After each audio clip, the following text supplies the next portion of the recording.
Oke, Assalamualaikum warahmatullahi wabarakatuh. Ketemu lagi dengan saya, Mas Bay. Kalian bisa cek Instagramnya nanti di bawah sini ya, cantumin situ. Eh, Seperti konten kemarin, saya akan bikin konten lagi yaitu Creepy Time.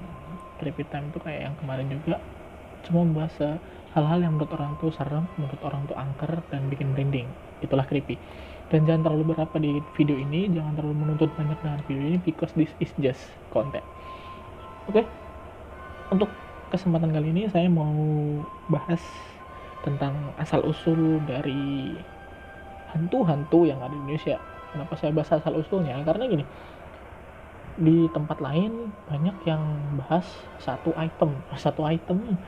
wujud, jadi kayak si Mbak Kun Kun aja ya udah, kalau nggak Mas Mas Jumping Candy itu aja yang dibahas. Dia nggak ngasih tahu asal usul dari mana, dia kenapa. Yang dibahas adalah malah gimana ya, orangnya, tapi bukan hantunya. Jadi kan misalnya di sini si Mbak Kunti ini ada itu kan, dia bahas yang jadi Mbak Kunti, misalnya Mbak siapa gitu namanya, anggaplah Bunga gitu namanya. Terus yang dibahas asal usul si bunganya, bukan karena si kun-kunnya itu gitu loh. Jadi si Mbak kun-kunnya itu yang saya bakal bahas. Jadi item hantunya per item. Jadi hantunya tuh per item ya. Kalau misalnya ada toko saya pajang.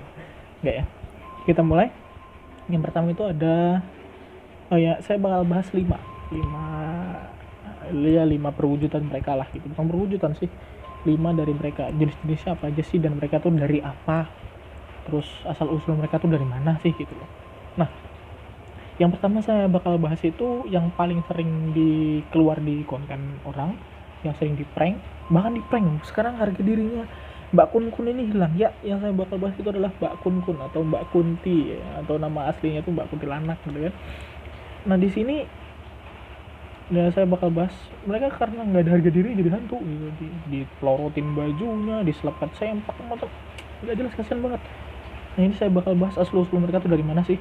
Nah sini kuntilanak digambarkan sebagai sosok yang memiliki wujud seorang perempuan bergaun putih yang suka mengganggu anak kecil hingga wanita yang sedang hamil ataupun yang baru melahirkan. Konon katanya hal ini dikarenakan kuntilanak meninggal saat melahirkan, sehingga kuntilanak menjadi arwah gentayangan dan mencari-cari anaknya. Oh gitu.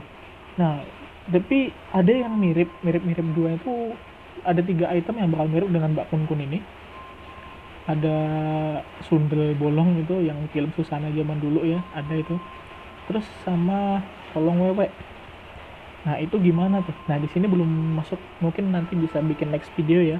Antara 2 item itu nanti kita bahas lagi. Kalian bisa minta hantu apapun di kolom komentar. Nanti saya bisa bisa ceritain lah asal usul mereka dari mana dan dapatnya sumbernya dari mana. By the way, ini saya dapat sumbernya dari liputan6.com ya. Liputan6.com itu, jadi yang nulis itu ada orang, dan harus saya baca dulu yang nulis karena hak cipta nanti kasihan. Mas Latif Munawar. Di liputan6.com. Jadi penulisnya Mas Latif Munawar dan diposting oleh situs web liputan6.com, situs berita lah ya. Nah, dari Mbak Kun Kun tadi sudah, kita bahas yang paling sering lagi muncul di YouTube orang, yang sering, ya Allah ini kasihan juga nih, dipukul bambu, bayangin loh. Ada yang dilempar air kencing, aduh kasihan banget, dihajar, ada aja dikasih kandang ayam, tega banget. Ya Allah, gak ada harga dirinya, kasihan saya. Nah ya, galang dan bukan, dan dia paling susah gerak. Nah saya bilang saya susah gerak, dibilet semua sebenarnya ya. Ini saya bakal bahas Mas P ya, bukan Mr. P, tapi Mas The Jumping Candy, Cupa Cups yang di jalan goyang gitu. Enggak, Mas Ocong ya. Saya nggak bisa nyebutin nama panjangnya, takut juga karena saya tappingnya juga malam nih. Nah, hantu ini sangat terkenal di kalangan masyarakat, bahkan banyak yang mengatakan Mas Ocong ini merupakan hantu yang paling menakutkan. Memang bener. Ternyata di daerah Malaysia sampai ke Filipina pernah nonton film Indo yang tentang Mas Ocong ini, takut mereka. Takut. Jadi memang terjamin kalau hantu Indonesia itu paling keren dan makanannya juga paling enak. Rendang kan dan pocong itu salah satu hal yang membanggakan Indonesia. Mudah-mudahan si Mas Ocong ini nggak diklaim sama Lei lagi ya. Nah, yang paling menakutkan, hantu ocong ini selalu dikaitkan dengan orang meninggal yang talinya itu belum sempat dilepas. Biasanya hantu ini sangat sering dijumpai di kuburan dan pohon pisang yang rimbun.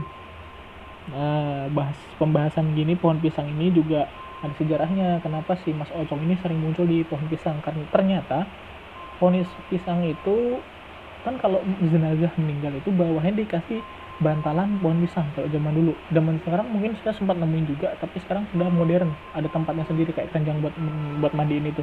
Nah, dia manggil situ. Dan kenapa bentuknya masih kayak mayat yang baru dimasukkan untuk agama muslim ya, seperti mayat ya, karena itu mengingatkan kita untuk kepada kematian. Sebenarnya seperti itu untuk filosofi positifnya ya. Tapi kalau ya secara negatifnya emang serem, mukanya hancur gitu. Tapi dia juga kok yang bagus gitu. Gak pernah kelihatan juga dan gak mau ngeliat, takut juga di pohon pisang rimbun. Oke, nah yang ketiga ini mungkin nanti terkenal di daerah Kalimantan ya, nggak tahu Kalimantan mana tapi terkenal banget. Nggak tahu kalau di luar daerah, kasih tahu aja daerah mana yang terkenal dengan hantu ini. Tapi memang kerennya di daerah ini gitu, dan munculnya gini, dan ada yang bilang dia muncul di daerah berair, susah kalau daerah daratan yang susah, dia bilangnya gitu. Tapi nggak tahu juga sebenarnya seperti apa, dan bahkan ada yang bikin konten ini juga munculin gitu juga, dan saya pasti yakin itu settingan, itu nggak asli, saya bisa jamin. Nah, dan hantunya itu adalah ya Mbak Kuyang ya. Kenapa saya bilang Mbak? Karena nggak ada yang saya pernah temuin Kuyang itu cowok, rata-rata cewek ya. Nah, menurut legenda, Kuyang merupakan hantu wanita. Nah, ya kan, wanita peminum darah yang berwujud kepala dan beberapa organ tubuh yang menggantung. Serem sih gitu, jadi kayak cuma kepala terus sisanya gitu menggantung gitu. Enak, lebih ke mual ngelihatnya, menggantung, dan bisa membuat siapa saja yang melihatnya ketakutan. Konon katanya Kuyang hanya tertarik meminum darah wanita yang habis melahirkan dan juga bayi yang masih dalam kandungan. Jadi hati-hati untuk mbak-mbak yang masih hamil ya, bayi yang masih dalam kandungan atau yang baru lahir. Serem juga nih. Ini bertujuan untuk membuat Kuyang menjadi cantik dan kembali menjadi manusia seutuhnya. Jadi mereka berusaha untuk jadi manusia, atau manusia yang berusaha untuk kekal abadi, atau gimana nih? Belum ada kejelasan ya. Kita ya kalau ada lagi kalian bisa komen di bawah ya, seperti apa nanti kelanjutan dia tuh seperti apa sih sebenarnya. Ternyata dia apa itu pesugihan kah, atau jenis siluman kah, atau gimana gitu ya, komen aja di bawah. Nah, yang keempat itu ada Mas Gen, Mas JDW singkatannya ya, yang tinggi hitam itu. Kalian sering lah ngeliat itu di Indonesia, paling banyak banget dibahas, tapi kalian belum pernah juga kan tahu asal usul mereka tuh dari apa, terus mereka tuh kalangan seperti apa, dari manusia kah meninggal, atau memang hidupnya memang dari awal menjadi seperti itu dan besar, gak tahu juga. Nah, saya bahas ya ini Mas Gender itu ya, Mas Gender Uwo gitu kan. Nah, Genderuwo merupakan sosok hantu yang digambarkan memiliki wujud badan yang besar, berbulu, dan menyeramkan.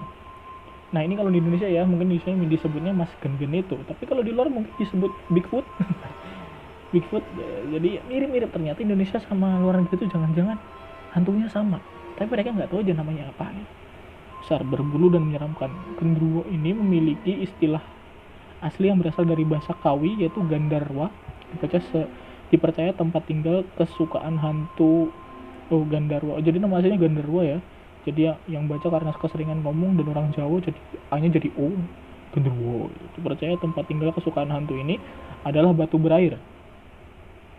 Bilang rumah sungai tapi nggak ada batunya, aman. Bangunan tua. Pantas banyak yang tapping syuting bikin konten itu di bangunan tua ya. Terus dia suka di situ kan. Pohon besar yang teduh. Pohonnya kecil semua di sini. Atau sudut-sudut yang lembab, sepi, dan gelap. Serem juga. Genderuwo dipercaya sebagai arwah gentayangan dari seorang yang meninggal secara tidak wajar dan tidak dimakamkan secara legal. Enggak. Kayaknya sih itu memang kayak sejenis siluman, bukan sih, atau jin gitu deh. Gak tahu ya. Mungkin ini ya. Kalian bisa komen di bawah deh gimana bentuknya, atau lebih tepatnya apa. Saya dapat dari sini, jadi pure dari sini. Saya nggak bisa tambahin juga karena saya juga nggak tahu dan nggak mau tahu. Bukan nggak mau tahu, saya pengen tahu tapi nggak mau lihat, takut. Nah, ini yang sering, bahkan saya sampai punya film, tapi masih kalah tenar dong filmnya sama yang pertama tadi dan kedua ya, Mbak Kun sama Mas di Jumping Candy. Hantu jeruk purut. Konon katanya pada tahun 1986 ada seorang penjaga makam TPU, tempat pemakaman umum jeruk purut, yang melihat seorang pastur yang berjalan tanpa kepala. Pastur jadi agama yang lain ya, yang Nasrani bukan sih, yang berjalan tanpa kepala dan diikuti oleh seekor anjing. Masyarakat percaya jika seorang ingin menemui pastor legendaris ini, maka orang itu harus datang tepat pada waktu tengah malam Jumat dengan jumlah ganjil. Gimana? Maksudnya jumlah itu gimana? Tanggalnya atau Jumatnya? Gimana ngitung Jumat? Jumlah tertarik mencoba? Keren. Abis ya, jadi 5. Oke, itu aja yang saya bisa sebutin. Kalau kalian penasaran lagi dengan hantu-hantu yang legend banget di Indonesia atau di daerah kalian aja deh, sebutin aja. Kalian bisa request nanti di bawah, atau nanti saya bisa nyemin di Instagram saya. Kalian bisa komen aja di DM, kayak mau di story, kayak tag aja saya, terus tanya, bang gimana sih, apa sih asal-usul hantu ini, atau bikin bacain kisah dong. Kalian bisa ngirim kisah serem kalian, dan jangan lupa tetap subscribe channel ini, dan bisa like juga kalau kalian memang suka. Jangan di dislike kalau kalian nggak suka. Dukung saya dengan komentar yang bijak di bawah. Terima kasih untuk lihat. Dan satu lagi, jangan berharap berlebih dengan video ini. Jangan terlalu menuntut hal yang macam-macam di video ini, because this is just content. Terima kasih, saya Bayu Haji. Assalamualaikum.